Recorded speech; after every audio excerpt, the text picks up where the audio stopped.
What's going on, everybody? I'm AwesomeNES, and I got the chance to go to the Louisville Regional for the Yu-Gi-Oh trading card game this past weekend, and I kind of just wanted today to take a moment and talk about my experience there. Now, to start off, there were over 300 registered duelists by the time we actually got entered into the tournament, so there were 9 rounds of Swiss. I was kind of afraid that I would be playing Salamangreats all day. Luckily enough for me, that was not the case. However, I did go with 2 friends, Supreme King Zach and Zelda Pro, and Zach ended up actually facing Salamangreats 5 of his 9 matches that day. So even though I didn't see them for the entirety of the day, they are out there, and there are a lot of Salamangreat players out there in the format right now. Now, last year, the regional that I went to, I was playing Spiral, so this year, kind of going with the theme of going second, I'm playing Cyber Dragons. So I sit down for game 1, and my first opponent is actually a Salamangreat player. He does the normal Salamangreat stuff, except I guess he didn't get as far as he wanted to. He ended up with a reincarnated Sunlight Wolf on the field with a Jack Jaguar sitting behind it, 2 face downs, and of course his Sanctuary. And then I started my turn, normal summoned my Cyber Dragon Core. He did not respond. I added a Cyber Repair Plant from my deck to my hand, and then continued to take my Cyber Dragon Core and his Sunlight Wolf to fusion summon for Chimera Tech Mega Fleet Dragon. That card is really good, just in general, but especially against Salamangreat players. However, throughout the pace of the game, he actually out-resourced me, and even though I won game 2, he ended up taking game 3, so that left me with a loss for my very first match. Now, match number 2 was actually playing against a Trickstar player, and that was interesting, because I did not even know what I was playing after game 1. He went first, he set 2 cards, passed to me, and I OTK'd him, so that was really awkward. And then in game 2, he actually did pretty much the same thing, except when I summoned a monster, he activated Trap Trick to set a heavy Storm Duster from his deck, and then proceeded to activate that, destroy an artifact Sanctum, and then drop a Scythe on me, and I outright lost. And then game 3, he actually got out Boral Sword Dragon, and I knew that was pretty much it for me. He opted to go second that time. I tried to set up whatever board I could, not very well, and then I just got OTK'd. So that was great. My third match was probably the highlight of my day. It was actually a Cyber Dragon mirror match, and he actually started the match by saying, "So, I'm guessing this game is going to go by as who can contact fuse who first." And he was not wrong, because in game 1, I won the dice roll, so I went second.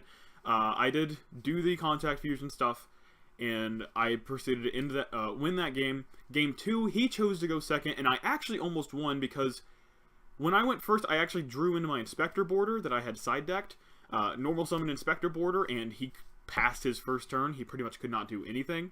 But even though that happened, the game went on for a while, and he proceeded to eventually win. So then game 3, I opted to go second again, and pretty much just won because of that. Now, after that was pretty interesting for me. I've never actually played against a Sky Striker player, and this was my first matchup against Sky Striker, and I had no idea what was going on. I opened a Ghost Ogre, going second. He activated Area 0. I discarded Ghost Ogre because I didn't know what I was doing. That was wrong. Don't activate Ghost Ogre on Area 0. So, pretty much just because I didn't know the matchup, I lost game 1. Game 2, though, I did start to figure out what some of his cards did, and I played a little smarter. I did end up winning game 2, and then in game 3, I actually set up a pretty decent board on my second turn, and 1 Widow Anchor destroyed the whole thing. He took my Infinity, and then he started taking my monsters, and then I lost. So, that was not fun. Now, my next 2 matches were probably some of the other most interesting games of the day. Someone had created pretty much his own deck, or at least I've never seen it or heard of it before. He was playing Rocket Guard Eyes Dragons? Rocket Odd Eyes Guard Dragons. It was really weird, because in game 1, he set a monster, set a card, and passed. And then I attacked him, and he went to his second turn, and he quit because he wasn't doing anything. In game 2, he actually went off with Odd Eyes plays first, and then proceeded to summon a whole bunch of rocket monsters, and then linked those off for a Boral Sword Dragon, Boral Load Dragon, and Boral Guard Dragon. And I did not know what to do. I actually did end up losing that game. And then for game 3, I ended up just doing normal Cyber Dragon plays and winning. For the next match, I was playing against Elemental Heroes, or I guess just heroes in general. He started off by just playing normal hero stuff. He normal summoned Solid Soldier, special summoned Vion. I didn't have any hand traps this game, so he pretty much went off with that stuff. Except the board he ended on was kind of odd. The way I usually play my hero combos is to end with YuGiOh Talker pointed to 2 absolutes. That way, if something does target, I can just pop one of the absolutes and wipe the field. And then, again, get a second one because absolute is not once per turn. But I don't really remember what he made. It was just kind of weird. And so he lost that game. I don't really remember what I did, but I do remember that I won. And then in game 2, he went second, made a masked hero, and then did some other stuff to end up with Vision Hero Trinity, who I had never heard of before, but I literally effect veilered it, and he pretty much lost from there. So the match after that was actually the match that I got to skip, and I sat around with a Salamangreat player and kind of tested for a little bit. If that would have been an actual match, I would have lost. He opened a crazy good Salamangreat hand. It was the Roar, the Rage, reincarnated for his Sunlight Wolf, and then he just kept going from there. He got a pretty decent sized board of monsters and 3 cards set in the end. So that was crazy. For my next actual match, it was actually a Salamangreat player, and even though I had just been testing and preparing against one, this guy played completely differently. He dropped Abyss Dweller on me very early on, which didn't really do anything, but after a little bit, he just ended up making an update jammer, and then went into Transcode Talker, brought back the update jammer, and OTK'd me, and I was so confused. I have never seen a Salamangreat player do that.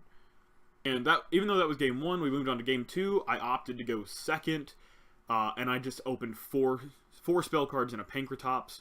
I dropped the Pankratops in my turn, or I drew a hand trap, and then I dropped the Pankratops in his turn.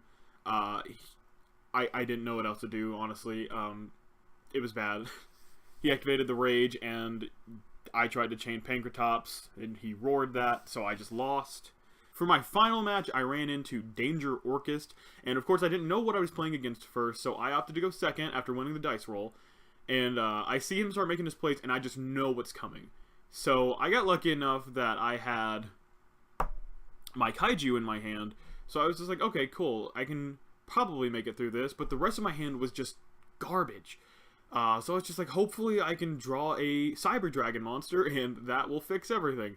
So I draw my card, it's another spell card, and then literally all I decided to do was just tribute his Redoer, and then he just killed me with my own Kaiju because I just couldn't play from there. So that was great. And then in game 2, I opted to go second again.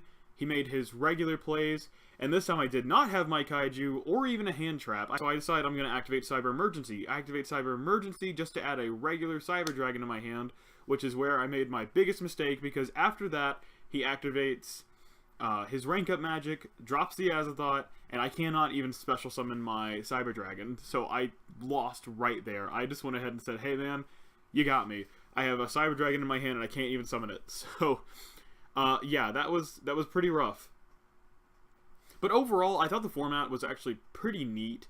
I really enjoyed playing against most of the decks that I played against. I do think that if I were to make any changes, there are just a bit too many Salamangreats out there right now, and I would like to tone them down just a little bit in order to promote more diversity. I don't necessarily think that they're broken or anything. I've won against Salamangreats before, but I just think that because it's such a budget option and because they're good enough to fight like that, I do think that they should probably be toned down a bit, just in order to, like I said, promote playing other decks in this format.